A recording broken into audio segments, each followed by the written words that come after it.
devido ao estado de calamidade pública do município, que não haveria necessidade. Não é o caso, né? Foi por causa da precariedade e da necessidade urgente de se fazer a obra, porque realmente estava numa situação e continua muito ruim. O DENIT contratou a empresa São Marcos, né, que é a empresa que executa a obra, para fazer a recuperação e manutenção desse trecho que nós falamos. Mas então, peraí, vamos falar de recuperação e manutenção sem que se diga que está sendo feita uma obra nova. Porque você tem vários trechos que nós sabemos que, felizmente, até Cable passa nisso aí tudo, vai até a posse, né? Então a gente sabe que existem trechos, sobretudo da Ponte Branca para cima. Ponte Branca é aquela que entra na Samambaia, tá, pessoal? Dali para cima até o início ali da Barão do Rio Branco, não, fica em cima no Retiro, que foi onde começou a obra, não começou lá em cima. Mas não teria que ter começado lá? Olha, Fernando, foi importante você tocar nisso também. Eu trago aqui para você uma informação que nós vamos encaminhar ao Ministério Público Federal, né, que vai ser assinada pelo presidente do PSDB, o Paulo Capes, e eu como coordenador regional do PSDB, levantando esses questionamentos para que o Ministério Público apure. De fato é verdade, né? Você que passa ali pela entrada da ponte, da entrada do bairro Nogueira, lá tem a placa de publicidade oficial da obra. Não é que a prefeitura coloca por aí dizendo que está asfaltando a sua rua, não. Não, é a placa oficial, que é o princípio da publicidade que está estampado na Constituição e tem que ter. E lá diz o seguinte: o valor contratado foi de R$ 2.600.000, para um trecho de 26,5 km. O trecho que ficou... 26 quilômetros seria, então, da Barão do Rio Branco Perfeito. Até Pé do Rio. Perfeito, que é o trecho que foi confirmado a competência da União.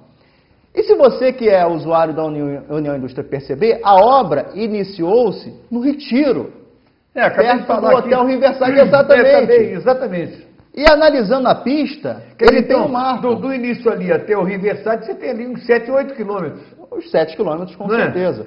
E aí é muito claro isso que nós vamos falar aqui. A empresa faz a marcação da via para saber exatamente a quilometragem correta. Eles começaram do marco zero, lá em Pedro do Rio, e quando chega ali onde eles iniciaram a obra, está lá uma marca de 20,720, ou seja, 20 quilômetros, 720 metros. Ou seja, eles já se abstiveram de fazer 6,5 km. Você, Fernando, é bom de matemática.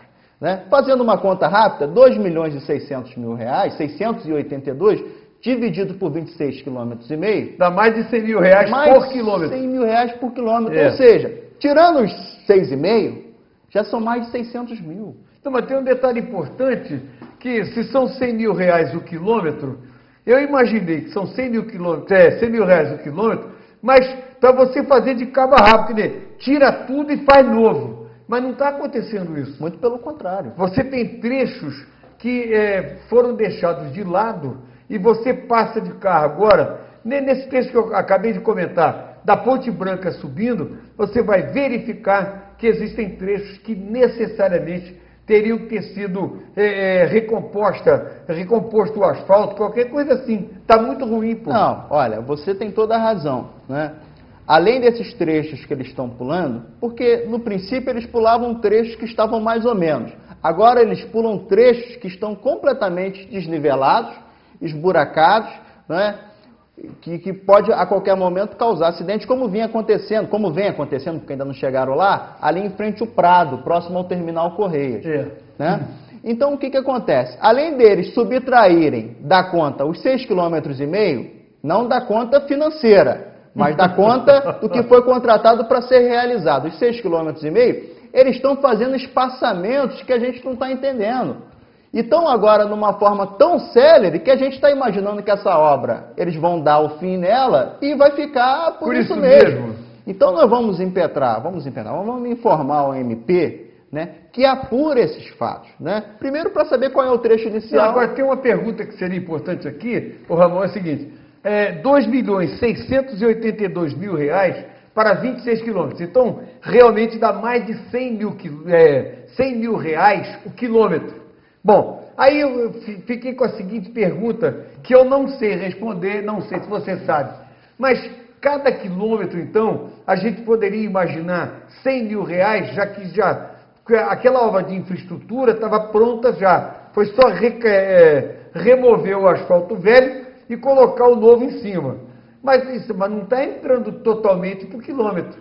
Tem trechos que foram deixados de lado. É isso que a gente precisa de entender. E por isso que nós eu sou matemático, mas também não estou enrolado nesse troço aqui. É por isso que a gente está provocando o MP, Fernando, por essas e por outras razões que você que está em casa vai me entender muito bem.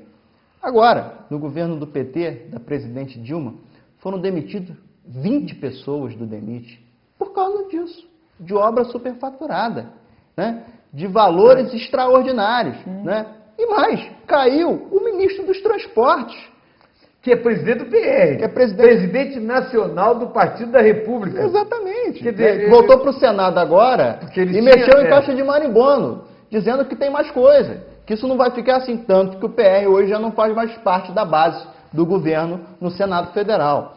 Então, quer dizer, primeiro, por causa desses fatos, caíram 20 por causa de obras faturadas.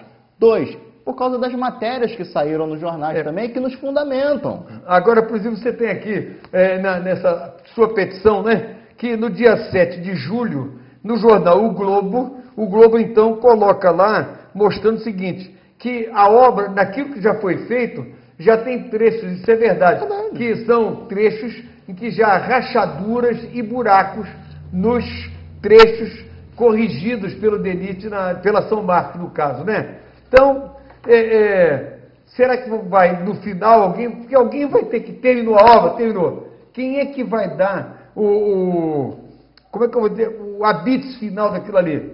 Porque para receber a grana, mas vai receber num cronograma de trabalho, que ótimo, mas chega no final, tem que ter uma parcela que é a parcela que liquida a obra, quer dizer, quita a obra, fica quitada porque foi recebida e aceita por aquele que contratou, no caso do DENIT. Aí eu digo assim, bom, e daí? Se está assim, será que alguém vai depois percorrer esses 26 quilômetros para ver se a obra está pronta? E vai ver que não está pronta. É verdade, é verdade. É isso que o PSDB, né, a gente através da coordenação e o presidente municipal... Só um instantinho, a tribuna de Petrópolis de 10 de julho também tocou nesse assunto. Verdade. Não é só o Globo, não. É uma coisa que fala daqui e interessa a todos nós petropolitanos.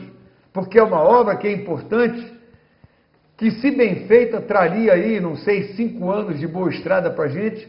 E a essa altura, pelo andar da carruagem, eu não sei não, eu acho que isso aí não vai dar bom caldo isso aí não. E a nossa preocupação é maior, e você pode verificar ao final, porque essas demissões que ocorreram no DENIT, né, no Ministério do Transporte, elas foram vinculadas também a uma praga chamada aditamento. Ou seja, o que a gente questiona é para saber sobre o cronograma das obras, o prazo de entrega, o trecho inicial, final, e se haverá necessidade, se é que já não houve, aditamento ao contrato principal, porque, em princípio, os números estão em 2.682.000. Se houve aditamento, a gente não sabe, e é o que e a sociedade petropolitana precisa de saber, porque não dá. Fernando, eu vou te dar um dado. Sim, diga, eu ia fazer a corrupção. Fala sobre a corrupção, né, que está realmente tomando conta do nosso país com essa gestão péssima. Eu diria que não está tomando conta. Felizmente, a imprensa tem se ocupado no sentido de denunciar tudo isso. É por isso que você tem aí no DENIT 20 e tantos que foram mandados embora, né? E essa coisa está funcionando. Mas assim, não adianta, olha só, isso aí a gente vai para uma discussão política, né? O que não pode é passar a mão por cima da cabeça das pessoas, né? Engraçado, a presidente com o PR, ela toma uma atitude mais drástica. Com o PMDB, que já estão levantando suspeitas de corrupção também no Ministério da Agricultura, a coisa está mais light. Então eu quero te dar um dado, Fernando, dizer o seguinte, se nós tivéssemos o índice de corrupção que tem na Dinamarca, o salário de você, trabalhador petropolitano, seu salário seria 70% maior. Isso é impressionante, né? A que ponto que nós estamos no nosso país. E tudo isso leva a essa estagnação que toma conta do nosso país e da nossa cidade.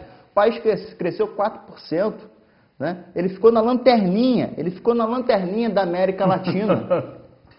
Ficou atrás da Guiana, ele, na verdade, ficou equiparado à Guiana. Olha só, eu tenho um dado aqui da CEPAL, na América Latina, o país que mais cresceu foi o Panamá, com 8,5%. A previsão do Brasil é crescer no próximo ano apenas 4% de novo. De novo. E a crise mundial está batendo na nossa porta. É verdade, é verdade. E eu quero ver se vão ter pulso, como teve o PSDB, na figura do presidente Fernando Henrique Cardoso, segurar a nossa economia como nós seguramos, para poder ter proporcionado ao governo do PT esse céu de brigadeiro que o ex-presidente navegou. Essa que é a grande realidade. Então, vamos prestar bastante atenção, vamos fiscalizar, vamos acompanhar. O brasileiro petropolitano tem que ter novamente o sentimento, resgatar o sentimento de indignação, para poder não deixar que aconteça o que está acontecendo. Então você imagina o seguinte, para resgatar esse sentimento de indignação e até de estupefação, porque tem muita gente que de repente, assim, meu Deus, está acontecendo isso tudo? Será que não é possível e tal? Então você trouxe aqui para nós o Muda Petrópolis Eu Quero. Olha que beleza que está aqui. Tá, Muda Petrópolis Eu Quero. Você trouxe, me deu, eu faço questão de guardar para mim, mas eu queria que você explicasse para o nosso telespectador o que significa. Isso aqui é partidário ou não é partidário? Não, isso... Ainda não é partidário? Não. Isso... Poderá até acontecer de ser, não mas sei. Nesse instante não. Olha só. Primeiro que a gente quer fazer é um grande movimento das pessoas de bem dessa cidade. Volto a repetir, o petropolitano e o brasileiro, né, de modo geral, tem que resgatar esse sentimento de indignação. Tem sim, nós tivemos vários momentos na história brasileira onde o povo foi para as ruas e ditou as regras, as diretas já, o impeachment. Todos esses movimentos, né, foram através da mobilização popular. O que nós queremos com esse movimento Muda Petrópolis? Não é uma mudança através da ilegalidade, não. Várias pessoas foram exiladas, tiveram que sair do país, algumas até foram mortas, para brigar, que tinham a tese e defendiam que esse país tinha que ser um país democrático, assim como é hoje. Então, a discussão eleitoral, que não é o caso aqui, vai ser em 7 de outubro. Lá, o eleitor vai ter... 7 de outubro de 2012. 2012, é. Tem mais de um ano ainda. Mais de um ano. Em tese, daqui a um ano já estaríamos na campanha. Em tese, tá. Né?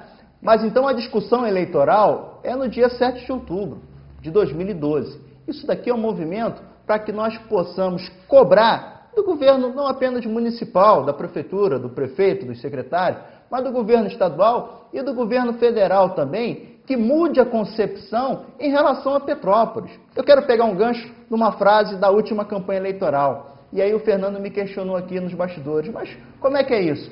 Olha, gente, eu acredito muito na nossa cidade. Petrópolis pode mais na educação, pode mais na saúde, pode mais no transporte público, pode mais na geração de oportunidades. É o que o petropolitano está precisando. E, dessa maneira, com esse movimento, nós queremos provocar a eles que estão lá e foram eleitos com os nossos votos, para que possam absorver essa ideia e, a partir do momento que vem nossos carros, na porta da nossa casa, esse adesivo, Muda Petrópolis, é essa mudança que nós queremos. A partir de agora, é a mudança de concepção em relação ao petropolitano. É preciso que os nossos governantes prestem mais atenção, que vá para a rua e sinta, né, o que o petropolitano carece. Não adianta ficar preso dentro de gabinete, companheiro. Tem que ir para a rua. A população está cansada desse desmando, dessa inércia. A cidade precisa de avançar. Pegando o gancho, cidade, Petrópolis, pode muito mais. Agora, um detalhe que é importante aqui, o Ramon, que é o seguinte, pelo menos no dia a dia, quem tem assim, vamos dizer assim, sensibilidade para sentir, para ver certas coisas, por exemplo, você liga o seu rádio, que é uma coisa até hoje difícil, que todo mundo gosta de ouvir FM, eu prefiro ouvir AM. Então eu estava vendo o seguinte, no geral, seja no Rio de Janeiro, Duque de Caxias,